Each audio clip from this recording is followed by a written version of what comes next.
President Obama said he was incredibly moved by his first meeting with Pope Francis. They met today at the Vatican. Scott Pelley is there. Scott? Sharon, the president acknowledged that he differs with the Pope on some things, but he said by and large he heartily agrees with Pope Francis's message of uplifting the poor and the disadvantaged. The president and the pontiff met privately after a ceremonial start to the morning. Pope Francis welcomed the president to the Apostolic Palace, then escorted him to the Papal Library for a private meeting that lasted 52 minutes, which Mr. Obama described later in a news conference with Italy's Prime Minister. I was grateful to have the opportunity to speak with him about the responsibilities that we all share to care for the least of these, the poor, the excluded.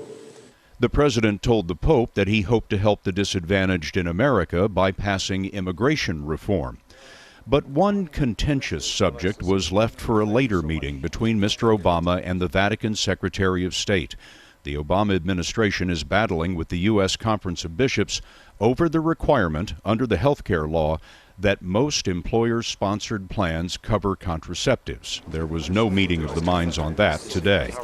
The audience with the Pope apparently steered clear of what Mr. Obama called the profane issues of politics. The theme that stitched our conversation together was a belief that in politics and in life, the quality of empathy, the ability to stand in somebody else's shoes and to care for someone even if they don't look like you or talk like you or share your philosophy, that's critical. The president's positive feelings about Francis are shared by many Americans. In a CBS News poll out tonight, 46% told us they have a favorable view of this pope.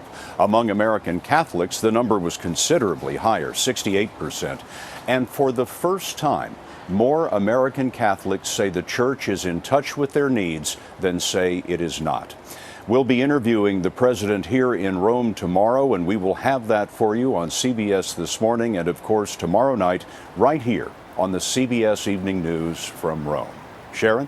Thanks, Scott.